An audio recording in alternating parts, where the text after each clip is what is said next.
Morning, everybody. Welcome to the Daiwa Anglo-Japanese Foundation. My name is Jason James, and today we're going to be launching the new book from Dr. Laura Moretti of Cambridge University, Pleasure in Profit, Popular Prose in 17th Century Japan. So today it's just me and Dr. Moretti. Both of us happen to be in Cambridge. And I'll briefly introduce Laura Moretti. So she is a senior lecturer in pre-modern Japanese studies at Cambridge University. She's a fellow of Emmanuel College, and her speciality is early modern Japanese prose, particularly popular literature. She's also an expert in reading Japanese scripts, so she can read all of those wiggly lines that you get in Japanese books published by Woodblock, and she runs special workshops to train other academics to read that kind of thing. So that was my 5 minutes of introduction, and Laura will speak for about 45 minutes, and then we'll have a Q&A session. So over to you, Laura. So today's talk is designed to give you a flavor of what the 7 chapters in Pleasure in Profit disclose. My goal is to entice you to read this monograph, so in the time I have today, I can but offer you a glimpse of what you would find if you were to read the book. So let me first outline how I have structured the talk for you today. First, I shall invite you to a fantasy walk with me in bygone Japan with a view to draw you in the literary and cultural space that this book explores. I shall then step back to present my core argument with the hope to clarify what is new about this monograph. Thirdly, I shall discuss 2 concrete examples to showcase how I approach the close reading of the many texts that I've culled from the archive for this study. And I shall leave you with the idea of wayfinding.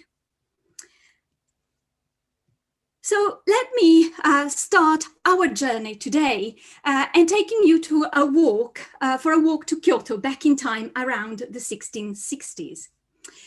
Here you are, and what you find yourself surrounded with is a lovely space made of budding businesses and crowds of people busy navigating the new exciting commercial world. Let me indulge here for a moment at a time where in 2021, COVID-19 has made our retail therapy opportunities, shall I say, rather thin. And enjoy this scroll by Sumiyoshi Guke, which takes you right in the heart of Kyoto at the time. This scroll features in chapter 1, where I discuss at length how the ability to read and write had become a new social must in 17th century Japan. In chapter 1, I study handwritten diaries, published books, and visual materials to gauge how the visual word began to permeate daily life. And the Chester Beatty Library scroll that you see on the slides now works as a charming visual narrative of how the written word had become an integral part of the physical and cultural landscape of 17th century Kyoto. And you can see a lot of activities going on in this scroll. And this is how the chapter 1, the culture of the written word, starts out. So we are now on the bustling Teramachi Avenue, which is home to a number of publishers which also operated as bookstores. And this is how such a bookshop would have looked like. This detail is from another of Sumiyoshi Guke's scroll and is owned by Konbuin Temple in Nara, housed at the National Nara Museum, and is what features on the cover of Pleasure in Profit. We find ourselves in front of a 2-story building, and on the first floor, as you can see, we are in front of a school, what we normally would refer to as a Terakoya school, where pupils of all sorts of ages, backgrounds and genders, although here they're all male, would have had a chance to learn a range of competencies on the wide spectrum of what I call multiple literacies. And to know more by what I mean with this, I would refer you to the last part of my chapter 1. Now back to the image. On the ground floor, we found a bookshop. 2 monks browse through a few items. A man wearing a black kimono selects books to show his customers. And a third man in light blue clothing, which sits at the back of the shop, is intent on securing the covers on the book block. As you can see, there is a panoply of books on the shelves. We have large format Aubon, and if you look at the screen over me for a second, this is the size that we're talking about. But there are also smaller size Hanshibon text, much smaller, as you can see over here.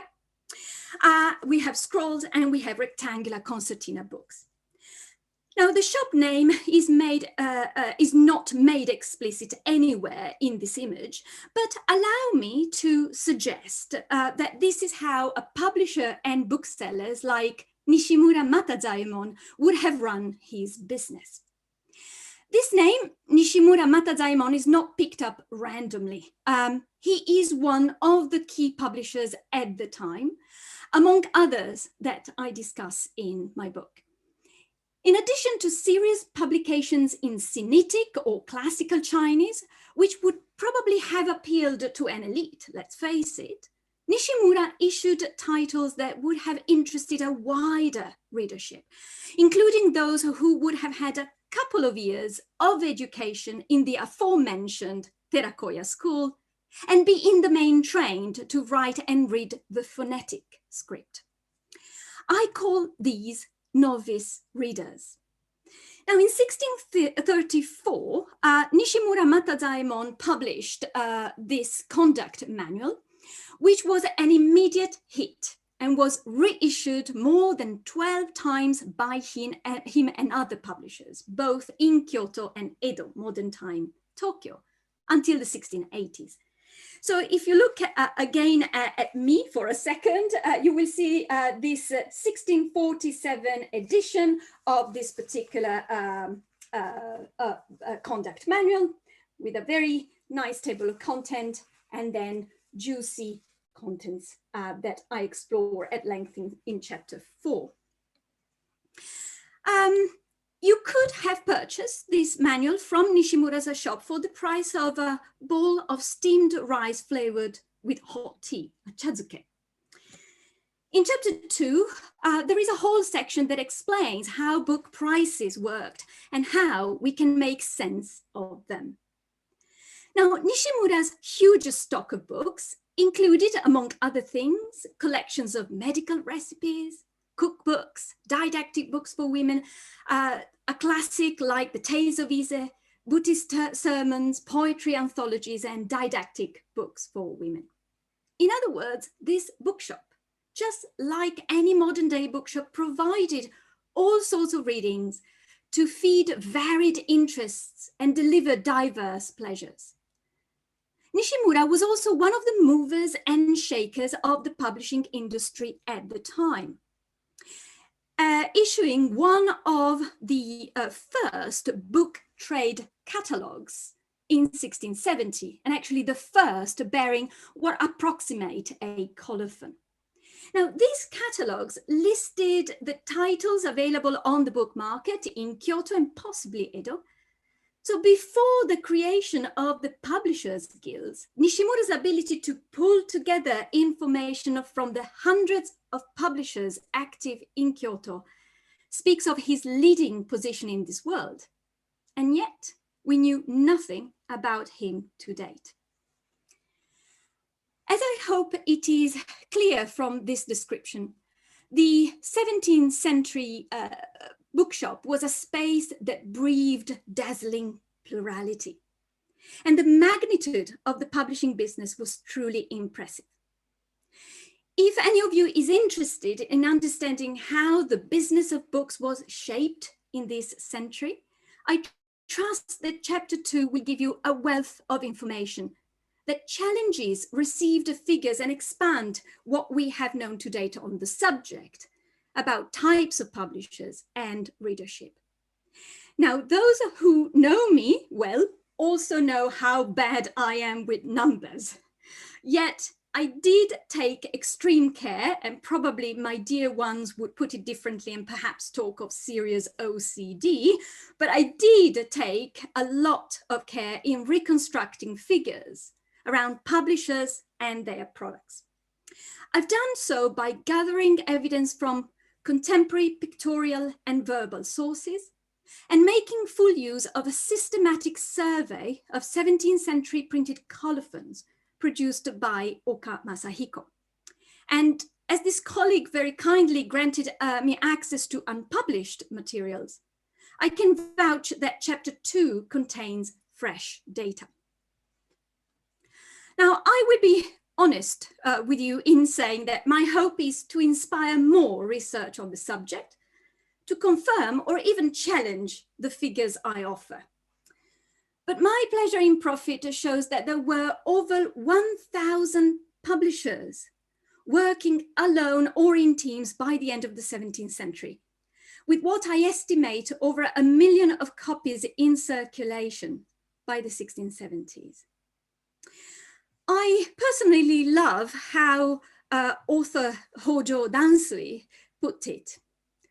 And I quote, "Like the grains of sand on the seashore, countless are the books published every year, filling my shop up to the roof." So what is especially interesting for my project is that a chunk of these books were in vernacular, packaged to appeal what I've called novice readers with limited competencies on the spectrum of multiple literacy. And so what we end up with is what has been defined in 1703 by this delightful short poem, A Forest of Books. Now, these figures tell us a compelling story. It is the story of a considerable number of readers ravenous for books that suited their multifarious interests and addressed different literacy. It is the story of a profusion of printed books created by savvy publishers in response to this hunger. The handful of titles I touched upon in our imaginary wander around a 17th century Kyoto bookshop speaks of a literature that was created to feed curiosity, what psychology call epistemic curiosity, to gratify customers with printed products that engage them at multiple levels. Aesthetically, yes, emotionally, yes, but also cognitively. The pleasure of reading was by no means relegated to entertainment. It was also sparked by interacting with what I view as transformative literature, or literature that has the potential to change our lives. Sadly, we know very little of this story today. The forest of 17th century books has been left almost unexplored for 400 years. Included in English language literary histories and research on early modern literature is less than 1.5% of what 17th century readers equipped with vernacular literacy had access to. It is a tiny amount of what survives in the archives. So does the scholarship produced to date on the subject give us a helpful account of 17th century vernacular, commercial prose in Japan? Well, my answer is no. Studies in English or Japanese language, in fact, are grounded in what I call a history of exclusion. Hampered by an elitist and anachronizing definition of literature as belles lettres, these studies ask us to view most publications of the time, the ones they bother really to engage with, as either poorly formed entertainment or dismal didactic things waiting to be swept away by a brilliant development late in the century with the figure of poet and prose Ihara Saikaku. So pleasure in profit challenges this stance. So what is my core argument? I propose that readers and publishers of popular prose throughout a busy century found pleasure in profit. Readers enjoyed not pure entertainment, but knowledge and the profit from gaining it, while publishers strove to provide works that would sell, whether because they suited leisure or slaked the desire for learning. So key to my argument is breaking down the wall that is traditionally perceived between enjoyment, the aesthetic, and knowledge, the didactic or the cognitive. And embracing the democratic view of literature, which has been championed in the last 20 years in different areas of literary studies, but crucially not in Japanese early modern literature. Pleasure in Profits studies these books on their own terms: material, linguistic, economic, philosophical, emotional, cognitive, as well as calligraphic, humorous, discontinuous. And in doing so, I restore a broad tract of writings that shaped the lives and fantasies of Japanese readers during the decades when print publication got its start. I maintain that probing the popular literature in print forces us to move beyond aesthetically pleasing fiction and to recover other voices that have been silenced in previous literary histories. We are asked to acknowledge and engage with the epistemic value of literature and how literature conveys extra-textual reality. It is a matter of knowledge making, I argue, and this is a pivotal aspect of popular literature in print. Now, by focusing on how 17th century popular prose enabled the process of knowledge making, my study complements Mary Elizabeth Berry's landmark work on the Library of Information. And in the book, I make a clear distinction between knowledge and information. So Berry's account does not encompass the type of knowledge that intrigues me. How can I access, understand, and interiorize Buddhist teachings at a time when affiliation to a Buddhist temple has become the norm? How should I behave? How do I communicate via letters in a stringently bureaucratic society? How can I improve my financial status? How can I cope with a land which is ravaged by disasters? How can I deal with the injustices perpetrated by the local administration? In studying how 17th century vernacular books answered these and other questions, my core argument is to reclaim the place of knowledge-making texts at the very heart of literature. I see no dichotomy between the aesthetic and the cognitive. I see no tension between pleasure and profit. And I'm sorry to bring again back the cover of this book, but this is precisely what is in the title, Pleasure in Profit. My analysis explores how pleasure resides within profit, and in particular, the profit gained from acquiring knowledge. This is not only about manual type books devoid of stories. I actually explore how fictional narratives were also designed to be transformative and deeply ethical, engaging readers at a cognitive level.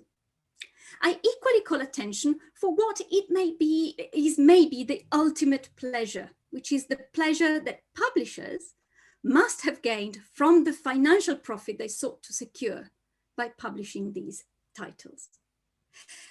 I am conscious that such an argument may well be controversial, but I hope that the rigorous textual analysis of carefully selected texts and my engagement with around 160 primary sources will convince at least some of my readers. Let me now give you an idea of how you will find in Pleasure in Profit some support and illustration of my core argument. while presenting some side arguments as well. Choices are always painful, aren't they? But time constraints do force me to choose 2 examples from my primary sources. And I have opted to discuss with you today an etiquette manual and a sexually explicit illustrated book, or shumpon, which are traditionally kept well apart from each other. And I would like to show how they can fruitfully be read as part of the same textual universe. I have chosen these 2 case studies for you today because I trust that these textual typologies might resonate with my audience today. Some of you who visited some years ago now, the Shunga exhibition at the British Museum will have some knowledge around early modern shumpon. Those of you who perused the wonderful catalogue that comes with the recent kimono exhibition at the V&A will have heard about the early modern etiquette surrounding wedding ceremonies.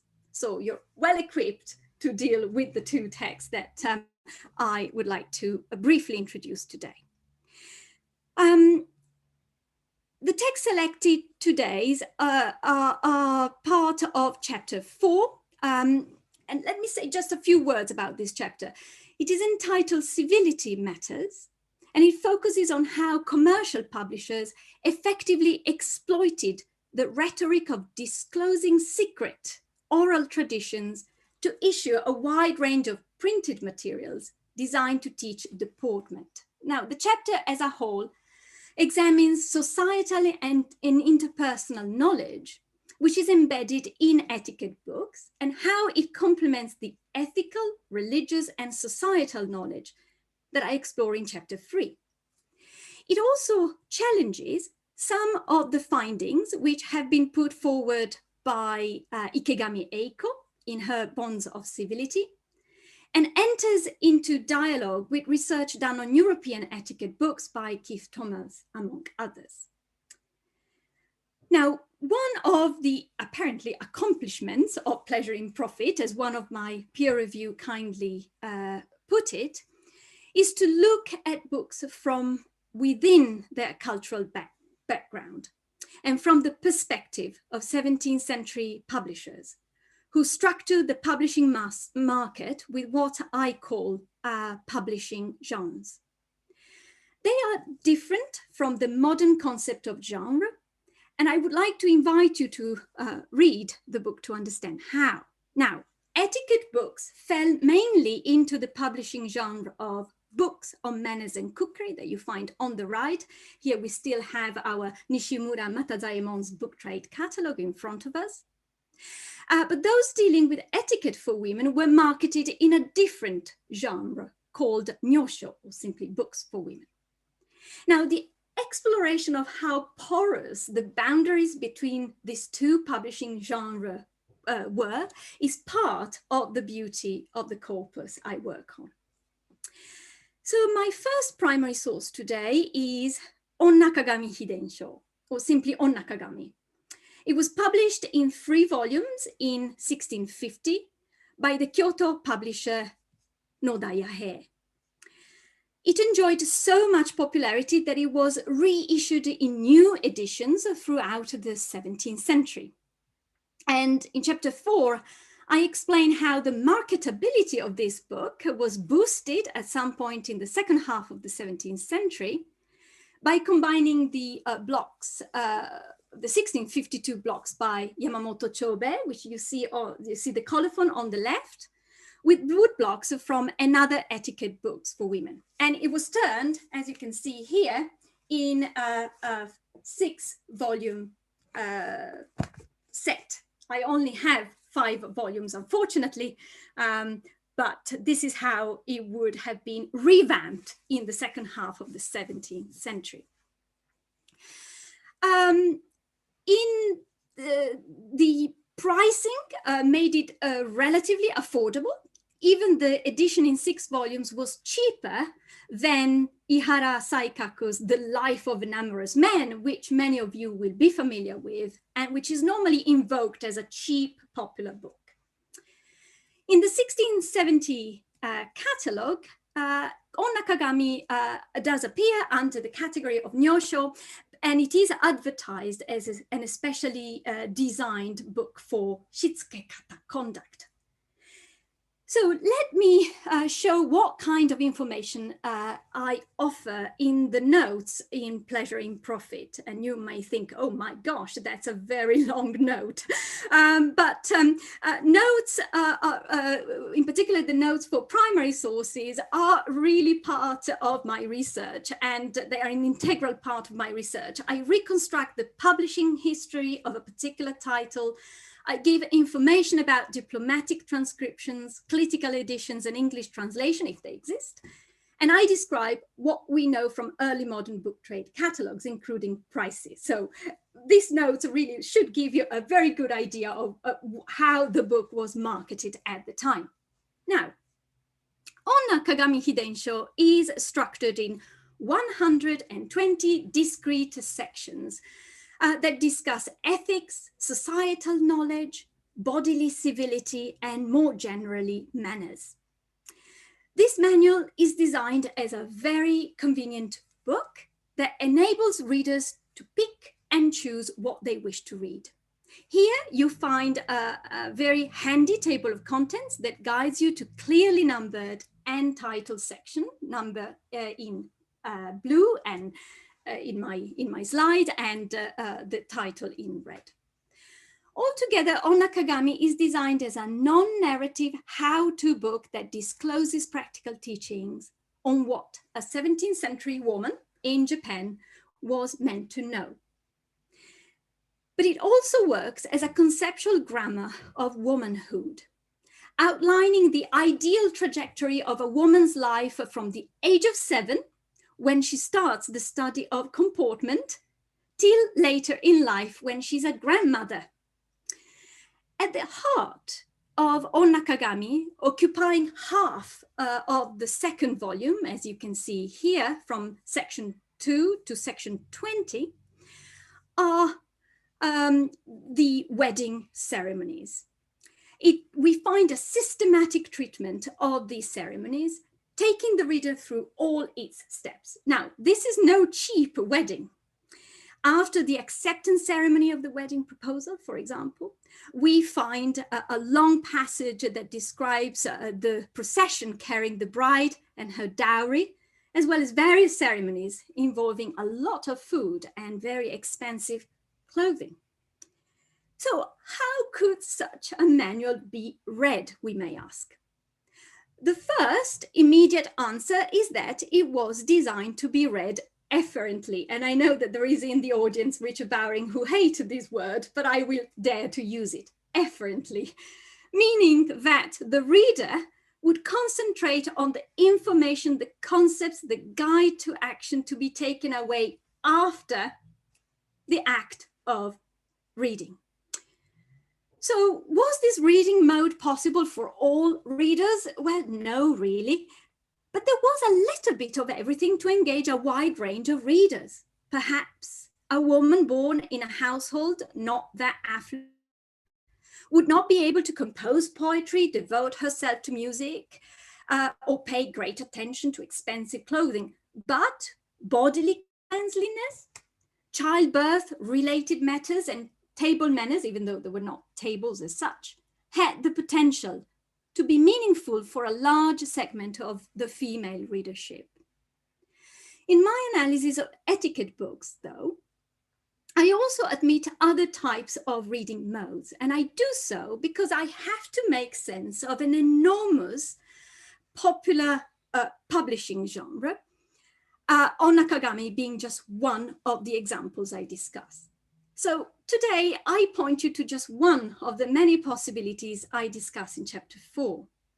Namely, I maintain that by balancing contents that related to the daily life of all sorts with those that were clearly meaningful for members of wealthy elites, these books opened a window onto other worlds other than one's own.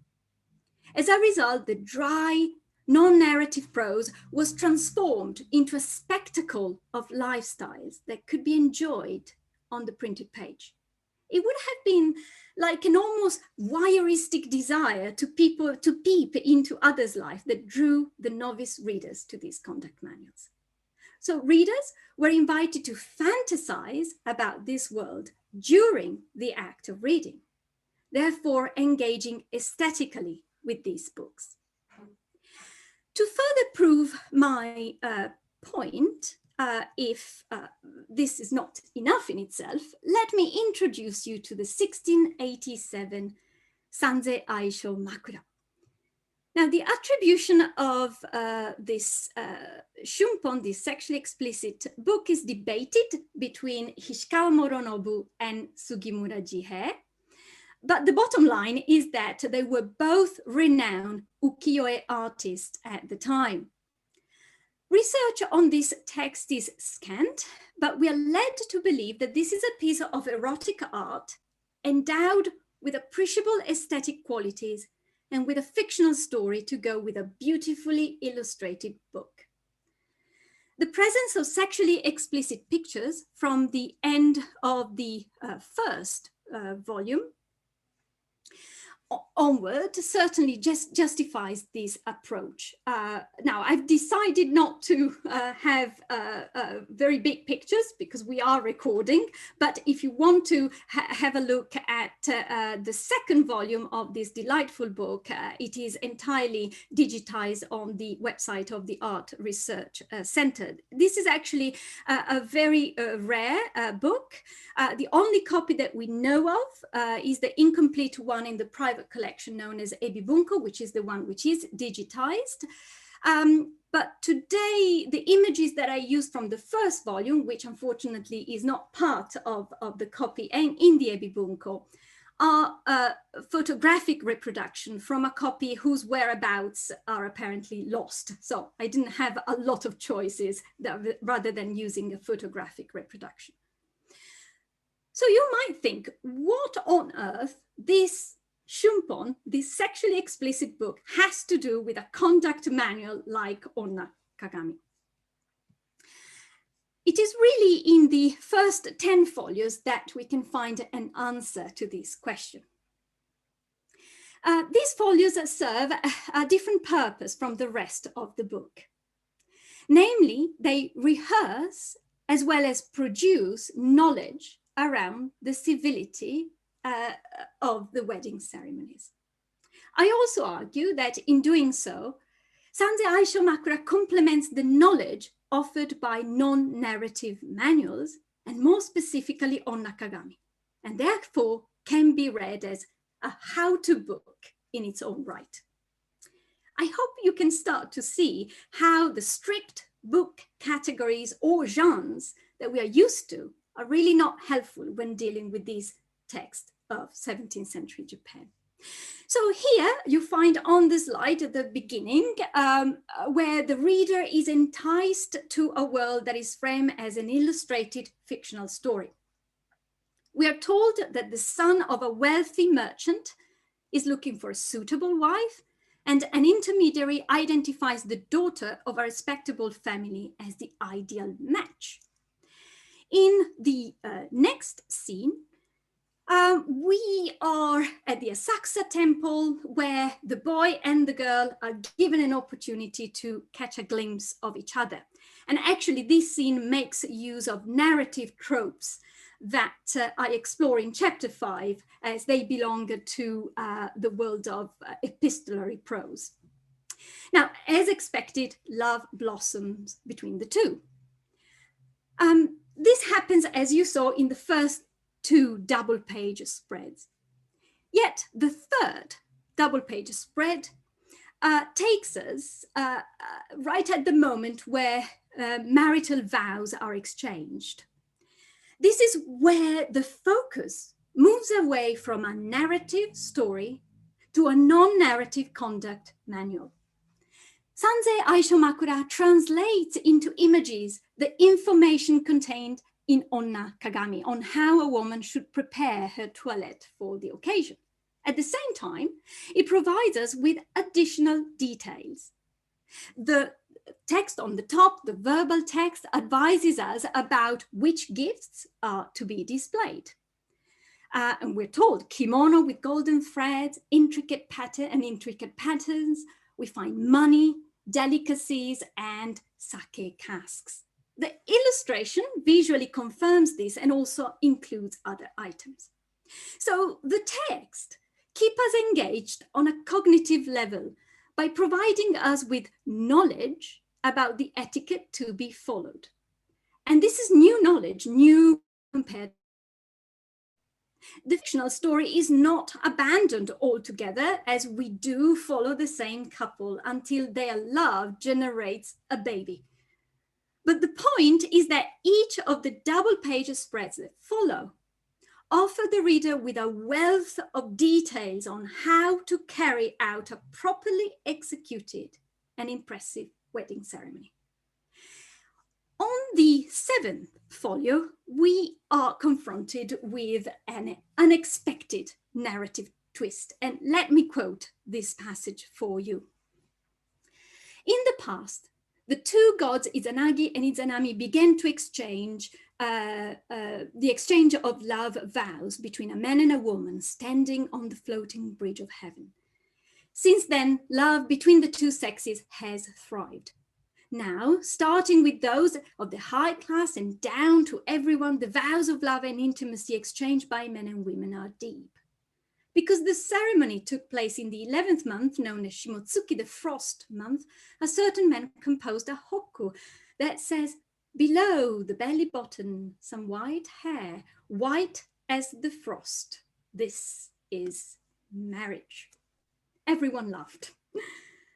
Now, the allusion to the two deities, Izanagi and Izanami, and their sexual encounter, together with the indirect mention of the genitalia, works as a springboard to the next double page spread, which is showing the couple having sex.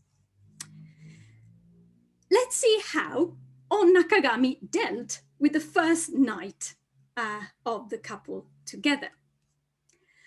On Nakagami explains that the newlyweds enter the bedroom where more sake and snacks are consumed. Then the women attendants help the bride lie down while the husband takes care of his ablutions. The wife positions her head towards the north without undoing her sash and refrains from speaking. Good luck with that. The text is then vague about what happens next. And it says after that things change depending on people. So it is difficult to record this in writing. Sanze Aisho Makura, though, once more complements our knowledge by making explicit what happens during the first night. On the visual level, the couple is depicted in a voluptuous embrace wrapped in sumptuous bedding, hiding their naked body. Yet the picture leaves little room for doubt. What dominates this phase of the wedding celebration is the physical union of the man and the woman. The verbal text refrains from providing details that could be read efferently and therefore does not turn into a sex manual. But it does strengthen the titillating nature of the scene with the narrator explaining that a maidservant, the one that you see on the right, has been sent to keep an eye on the couple, and she becomes wet to the point that the hem of her kimono is completely soaked. Here is where Sanze Aisho Makura starts moving away from civility literature towards a sexually explicit work. Now, much transpires in the confined space of the first folios of Sanze Aisho Makura. Indeed, it reenacts the social and interpersonal knowledge appearing in a non-narrative text such as On Nakagami. The reader, already possessing that knowledge, is able to fully enjoy the first part of Sanze Aisho Makura in both the repetition of that knowledge and the surprises that the story unfolds. At the same time, however, the 1687 title operates as a text with a strong epistemic function. it rewrites the wedding rituals with a view to supplying practical information that complements conduct manuals. As such, it invites us to efferent reading. The fictional story is told in such a way as to inspire the reader with awe and enjoyment. We're made to dream about a perfect marriage and enjoy the perks of sex. And all is packaged in an exquisite picture book that provokes pleasure for its intrinsic visually aesthetic qualities. So put it differently, the fictional narrative deployed in this text engages readers at a cognitive as well as an emotional and aesthetic level. Now, I hope that this analysis showcases how Pleasure in Profit rethink how we can fruitfully approach the study of 17th century texts, retrieving textual pleasures that might puzzle 20th century readers, so used to pigeonhole texts in the rigid constraints of literature and its modern genres. If you need more to be convinced about this, I invite you to read the conclusions I reach in chapter 5, where I deal with other manuals, namely those that teach how to write letters, and challenge any easy distinction between epistolary fiction and non-narrative manuals. And in there, for example, I bring together another manual for letters, Nishikigi, that you see on the left, with another sexually explicit book, this time by Hishikawa Moronobu. Now, Pleasure in Profit does contain much more than I can possibly share with you today, and I'm aware of time. I would like to stress that while it studies a generous number of texts that have been lost in the modern process of canon making, it also prompts rethinking about more familiar texts. For example, in chapter 7, where I reconstruct what I call the triumph of plurality, I dispute the received reading of Ukiyo Monogatari, or the Tales of the Floating World, arguing that at the core of this text is no cheerful hedonism as claimed to date in major literary histories of early modern Japanese literature, but rather a harsh, unapologetic critique of the local administration and its bad governance at a time where censorship did not silence discontent.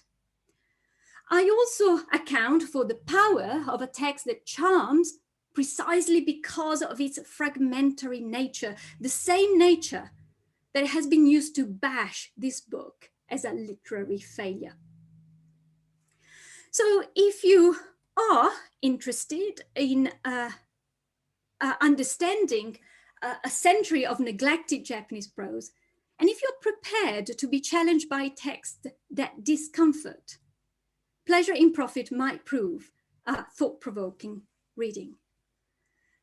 I would like to conclude with this idea of wayfinding.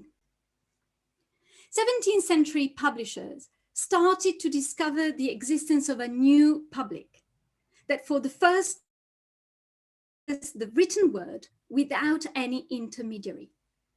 They began to experiment to see what might work with this potential readership.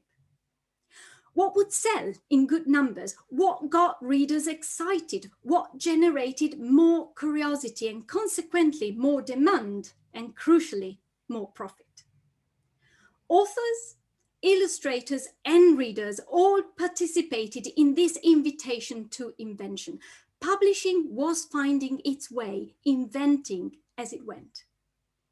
To a certain extent, my book has also been an exercise in wayfinding, in that it sought a way to read a 17th century popular prose on its own terms. For me, the path was the search for texts that quenched readers' thirst for knowledge and their curiosity around the world they belonged to.